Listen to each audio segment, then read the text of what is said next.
Bonjour à tous, je suis la Critique Masquée et bienvenue dans cette petite critique ambulante du film El Reino. Alors comme vous l'avez vu, je ne porte pas mon masque parce que dans la rue en fait je peux tout simplement me faire arrêter pour terrorisme. Donc voilà, j'ai des lunettes de soleil pour conserver un peu ce côté mystérieux. Donc écoutez, trêve de parlage sur moi, parlons un peu de ce film espagnol. Film espagnol réalisé par Rodrigo Sorogoyen, c'est un thriller politique qui se passe en Espagne. Donc on va suivre Manuel, qui est un membre du parti politique qui apparemment est au pouvoir et qui est peut-être conseiller régional, quelque chose comme ça, et qui va commencer doucement à être mêlé à une affaire qui est en train de sortir, une affaire de corruption.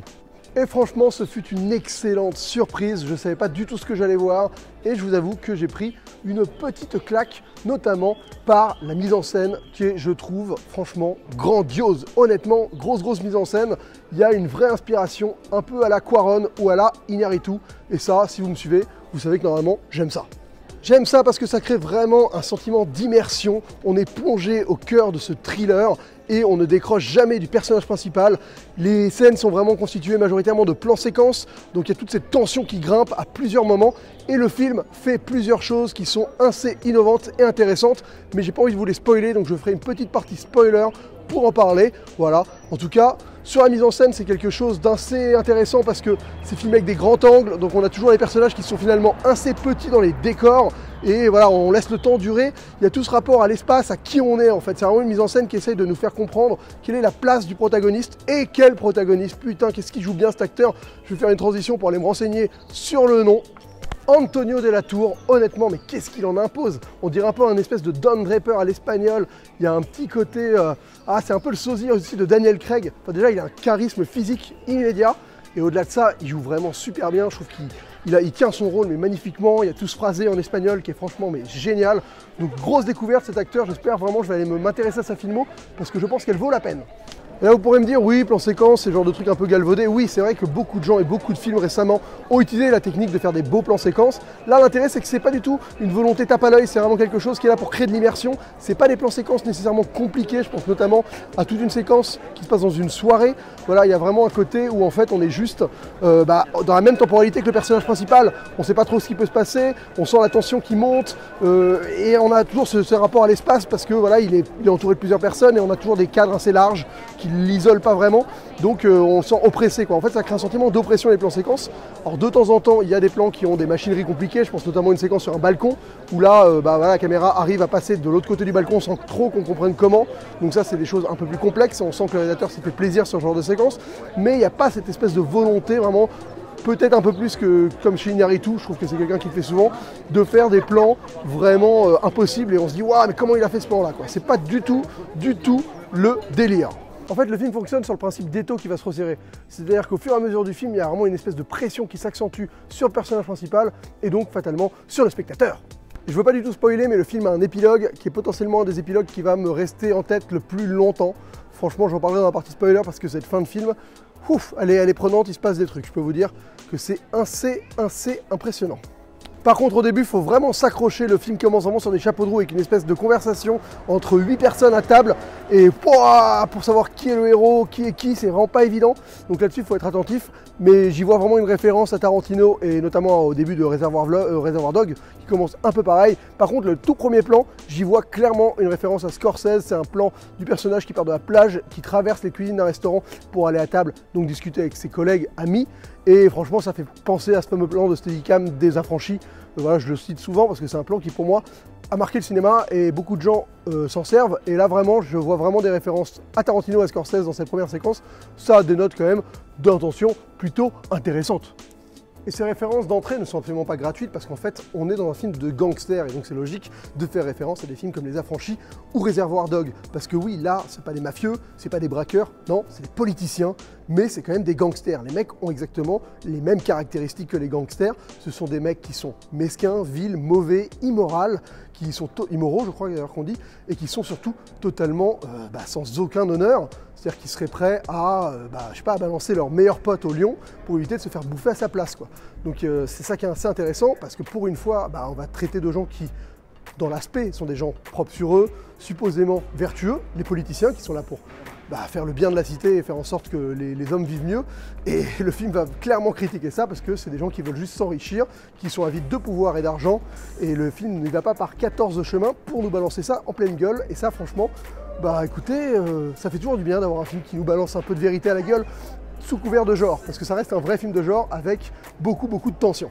Une tension véhiculée aussi principalement par la musique. Je ne parle pas souvent musique, mais là je dois avouer que c'est une musique qui est assez présente parce que justement, il y a pas mal de moments où ils vont augmenter le son de la musique et vraiment la rendre ultra présente. Et c'est une espèce de musique électro avec pas mal de beats qui donne une espèce de tension palpable à l'ambiance. Et elle est là pour ça, elle est clairement là pour ajouter une tension, un rythme et un côté métronome. C'est pour ça qu'il y a un petit parallèle aussi avec Dunkerque. Alors certes, c'est pas du tout la même musique, mais il y a ce côté où d'un coup, la musique va combler les blancs pour ajouter une espèce de nappe de tension à n'importe quelle situation où on est déjà tendu, quoi. Et moi j'ai beaucoup aimé ce processus, c'est pas hyper discret, c'est assez voyant, ça se voit, ça s'entend, enfin vraiment c'est pas subtil, mais écoutez, quand la subtilité n'est pas là, au moins l'efficacité peut-être, et là pour le coup c'est très efficace, donc là-dessus franchement j'ai rien à dire.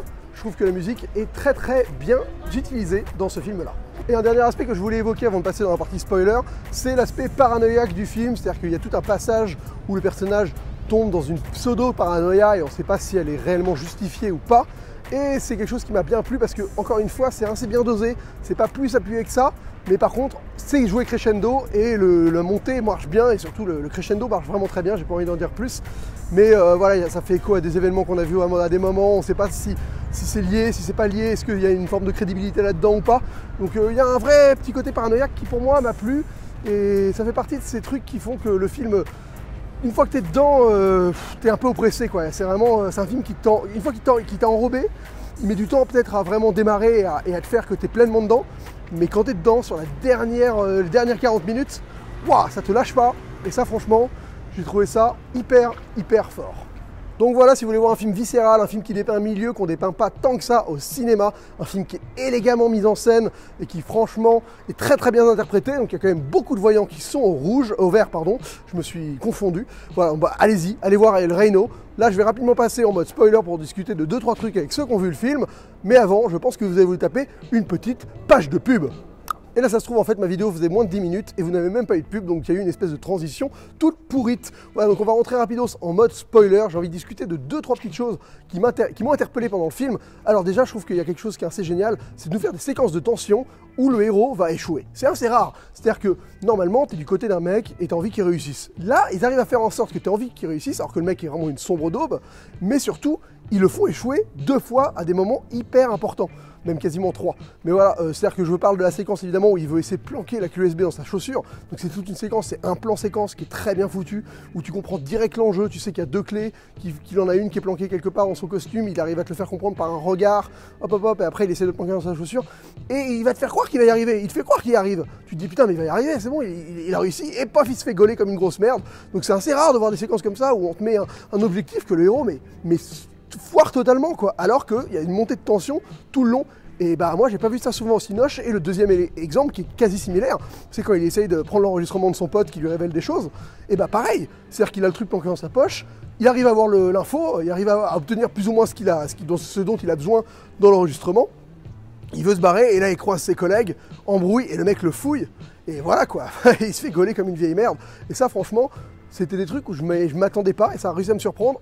Au-delà de ça, la tension dans ces 2 séquences-là est justement parfaitement gérée parce qu'il y a vraiment un côté minutieux, crescendo et surtout la mise en scène qui est quasiment uniquement en plan séquence dans ces 2 séquences-là arrive justement à décanter cette tension, à nous la rendre palpable par le fait que la temporalité, évidemment, est en simultané avec l'action. Il n'y a pas de coupe au montage qui font qu'on accélère ou pas. Non, on est dans le temps réel et ça, la tension, ça l'aide toujours. Et d'ailleurs, ce double échec rend encore plus savoureux la séquence dans la maison où il parvient enfin à obtenir ce qu'il veut, les fameux carnets là. Voilà, c'est quelque chose où, vu qu'on l'a vu échouer 2 fois précédemment, on se dit, il va encore échouer une 3e fois, et non, ce coup-ci il y arrive, et donc il y a un côté un peu gratifiant, et ça fait toujours du bien. Le dernier truc dont je voudrais vous parler, c'est quelque chose qui m'a beaucoup marqué, c'est la fin du film. Et notamment cette dernière phrase où la journaliste le regarde droit dans les yeux et lui dit « Est-ce que pendant ces 15 années, vous avez réfléchi à tout le mal que vous avez fait? Est-ce que vous avez pris conscience de ça en fait ?» Et ce qui est génial, parce que elle te regarde directement dans les yeux de toi, et en fait, moi à ce moment-là, j'avais pas pris conscience de tout le mal qu'il avait fait, j'étais avec lui, j'avais envie qu'il s'en sorte, parce que c'était le héros, c'était le mec qu'on suivait, que je trouvais charismatique, plutôt sympathique, et que j'avais envie qu'il s'en sorte, et j'avais jamais réfléchi à ce qu'il avait fait, j'avais jamais pris le temps de me poser, de me dire mais ouais mais putain mais en fait c'est une ordure quoi vraiment. C'est-à-dire qu'il y a des trucs négatifs qu'il fait, d'ailleurs c'est plus avec sa femme qu'on se dit putain c'est vraiment une ordure à ce moment-là, elle fait chier quoi. Et c'est ça qui est génial en fait, c'est que cette dernière phrase elle te remet tout le film en perspective et elle te fait comprendre que tu as suivi un mec en fait qui est une merde, mais surtout que toi t'as pas fait gaffe à ça.